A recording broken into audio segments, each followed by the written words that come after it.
Hallo meine lieben Parfümfreunde und herzlich willkommen zu meinem Parfum-Adventskalender.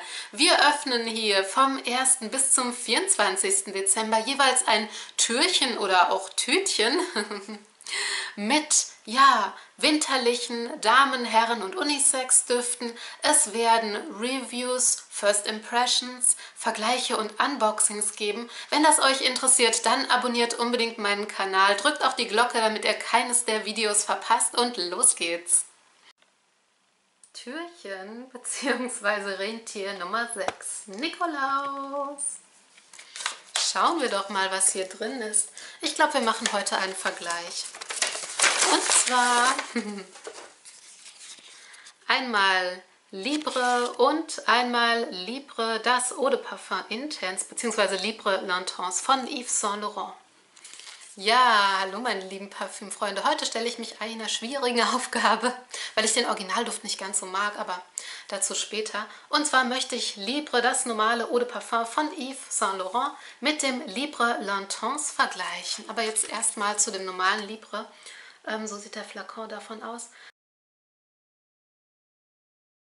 Das ist ja letztes Jahr 2019 auf den Markt gekommen, als Damenduft von Anne Flippo und Carlos Benaim erdacht. Und wir haben hier folgende Duftnoten in der Kopfnote: Mandarine und Neroli. In der Herznote haben wir jetzt Orangen Absolu, Schopflavendel und Jasmin Sambac Absolu. Und in der Basis Vanille, Zeder, Ambra und Moschussia.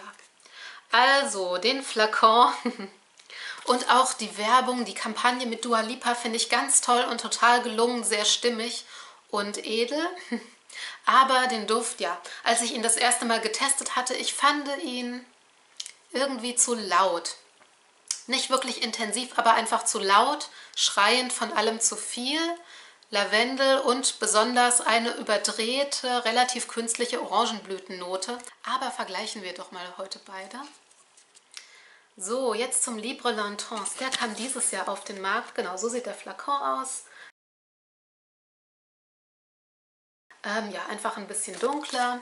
Hier haben wir jetzt in der Kopfnote Mandarine, Bergamotte und Schopflavendel. In der Herznote haben wir Lavendel, Jasmin Sambac Absolu, Orchidee und die böse Orangenblüte, Orangenblüten Absolu.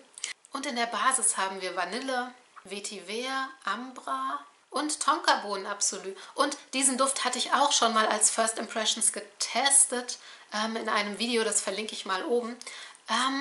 Und ihn fand ich sehr viel angenehmer, stimmiger, runder. Nicht wirklich intensiver, beziehungsweise, ja, müsste man mal schauen jetzt im direkten Vergleich. Aber ich fand ihn sogar eine Spur leiser. Er war nicht ganz so laut, quietschig und schreiend wie die Urversion von Libre. Aber wir vergleichen doch beide jetzt mal miteinander. Ich sprühe zunächst ganz mutig den Libre auf. Und ja, er ist süß.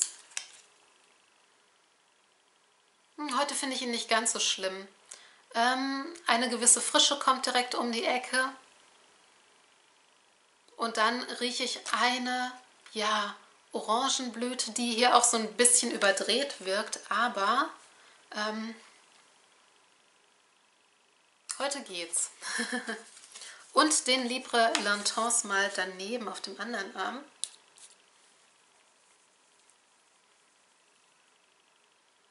Ja, der riecht direkt süßer, runder. Die Frische ist hier so ein bisschen, gedimmt.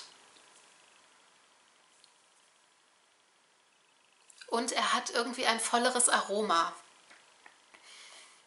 Aber ich lasse jetzt beide mal ein bisschen einwirken und melde mich dann gleich nochmal bei euch. Aber mein erster Eindruck ist jetzt auch wieder bestehend, dass ich ihn eben quietschig finde und ihn irgendwie runder, voller, süßer und auch angenehmer. So ihr Lieben, ein paar Stunden sind vergangen hier mit Libre L'Intense und mir. Hier hatte ich Libre aufgespürt und ich muss aufgesprüht. Hier hatte ich Libre aufgesprüht und ich muss sagen, ja, mein Fall ist es immer noch nicht. Er hat für mich irgend so eine überfrische, scharfe Störnote mit drin. Ich vermute, dass es irgendwie so eine Kombination aus Neroli, Orangenblüte und Lavendel ist, die mir so gar nicht gefällt. Deshalb nehme ich den Duft auch als besonders laut wahr, weil eben diese Störnote mit dabei ist. Ansonsten ist es ein eher frischerer, blütiger, dezent süßer Duft und Libre Lantance. Ja, da kommt deutlich stärker noch die Tonkabohne mit raus und der Duft hat für mich etwas sehr viel Runderes, Intensiveres irgendwie auch, etwas Süßeres und etwas sehr viel Angenehmeres. Also wenn ihr den normalen Libre mögt, mögt ihr den Libre Lantance bestimmt auch ganz gerne. Ich würde jetzt sagen, der Libre, der normale, eignet sich eher für den Tag und der Libre Lantance eignet sich eher für die Nacht zum Ausgehen oder als Kuschelduft. Den normalen Libre würde ich allerdings nicht tragen. Den Libre Lantance will ich jetzt die nächsten Tage nochmal tragen und gucken, ob er vielleicht sogar auch in meine Sammlung einziehen wird.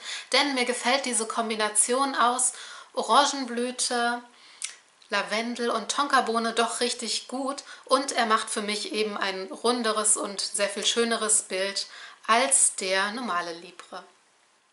Ja, so meine Lieben, ich hoffe, der Vergleich hat euch bei der Entscheidungsfindung ein bisschen geholfen, welchen Libre ihr euch mal anschauen wollt. Vielleicht schaut ihr euch auch beide an, vielleicht kennt ihr auch den einen und möchtet den anderen nochmal testen.